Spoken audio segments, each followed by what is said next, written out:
After my mediocre experience with Far Cry 2, I was apprehensive about playing Far Cry 3. But my friends told me it was nothing like the prequel and featured a game that was genuinely fun.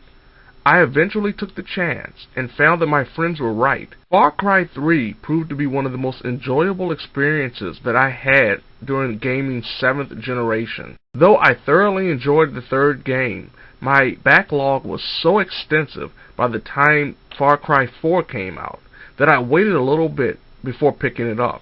But when I did pop the game's disc into my PlayStation 4, I was prepared to have an even greater experience than I did playing Far Cry 3.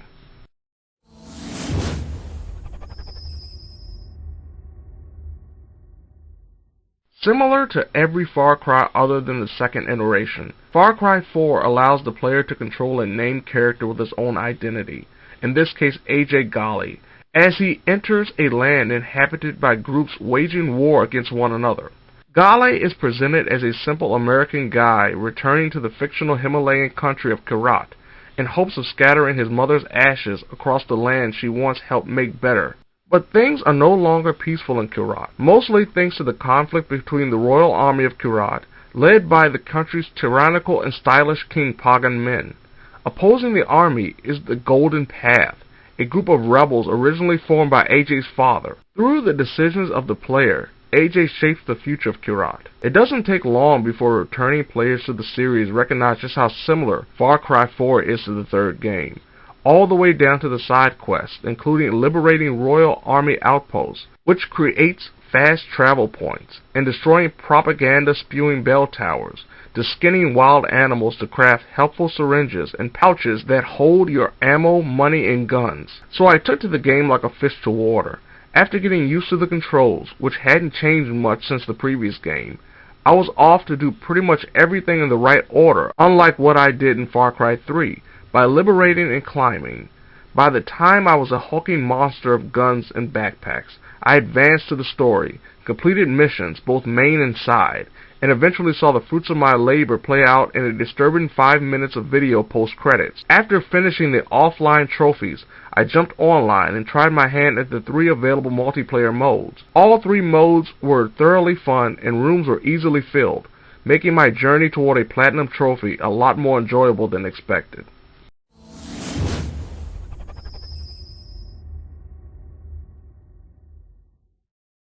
Far Cry 4 had the initial promise of being everything Far Cry 3 was but better, and boy did it live up to that claim. Depending on how you treat the first 20 minutes or so of the game, you, through AJ of course, are thrust into the middle of a war between one wannabe army and one actual army. Ironically enough, through the game's progression, AJ becomes a one-man army, able to withstand tons of abuse, wield any gun or launcher or flamethrower or rock in the game's universe. But AJ is still human, and the added damage output compared to Far Cry 3 makes running and gutting a little bit harder to accomplish at times. That doesn't mean one can't go crazy and just blow up everything walking if the player isn't mindful of their environment. Just like the third Far Cry, the ability to act a complete fool while taking down enemies never grows old. But what if you don't like to be Rambo? What if you want to sneak and quietly take down enemies and even give some local animal fresh meat?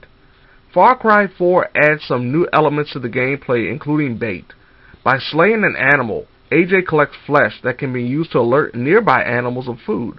These beasts can not only be distracted by aforementioned food, but also turn nearby enemies into a short meal as well. Liberating outposts thanks to the help of a bear or a tiger is always fun.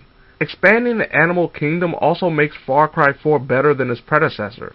Lions, tigers, and bears, okay, maybe not lions, but the rhyme worked here, are just the tip of the iceberg when it comes to the wild beasts roaming Kyrat.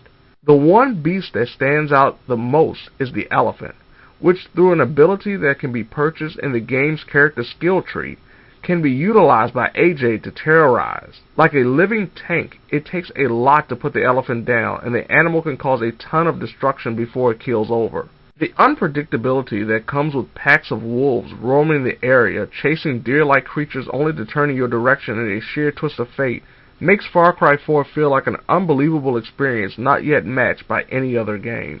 But what about the missions and side quests?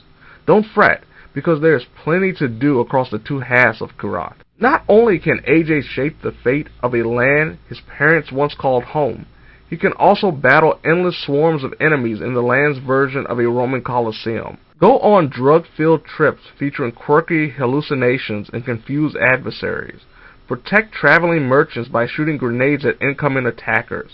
Free hostages under the cover of darkness. Down fortresses, giant walled versions of outposts. And even enter Shangri-La in an effort to cast out demons while learning about some of the world's mythology. Random events also occur during the playthrough that usually involves AJ either chasing down and killing someone or hijacking a vehicle. There's so much to do in Kyrat, and the game frequently rewards you with new weapons, loot, collectibles for exploring the land. Thankfully, the fun isn't just for you. In Far Cry 4, players can join up with a buddy and explore the world together. All the stuff you can do playing by yourself is obviously doubled in fun with a partner, as two players can perform vehicle takedowns on enemies, and even earn a trophy or achievement by taking over an outpost together. Moments like utilizing the game's gyrocopter to set up your grappling hook hanging friend so he or she can take down a helicopter is one of the true joys that comes with this game being multiplayer accessible.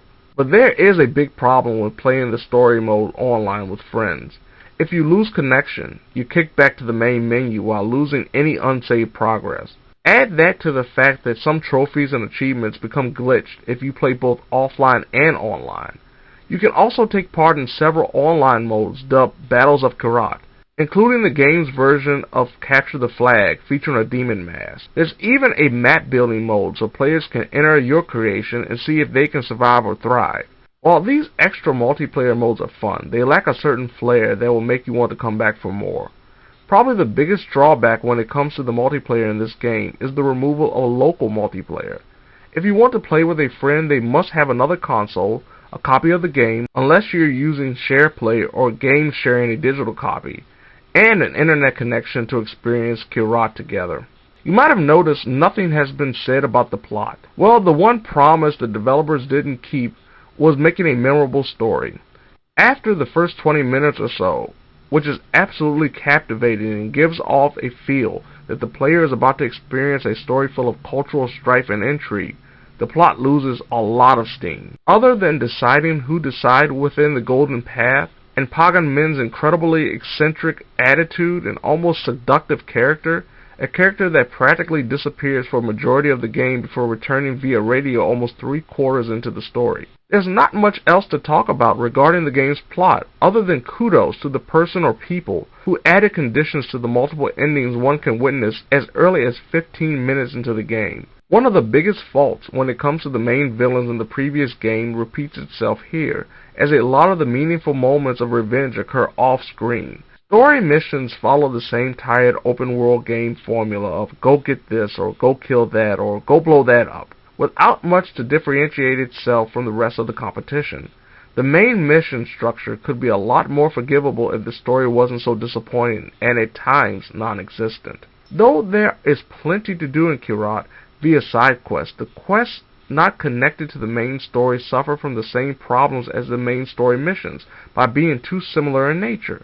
If you've saved one pack of hostages or assassinated a royal army commander, most likely you'll do it in the exact same fashion the next time. The great amount of variety actually becomes less varied before the game reaches a halfway point. And then there are the copious amounts of collectibles that don't add much to the game. A radio DJ who repeats himself constantly. Restarting missions feature a lack of cutscene skipping.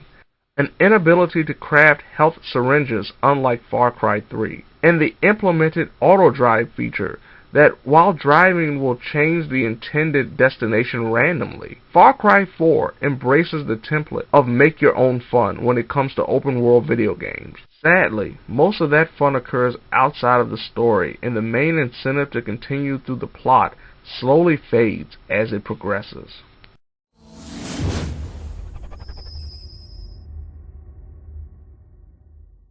There are a couple of ways to answer this question. One of the easiest is by posing another question.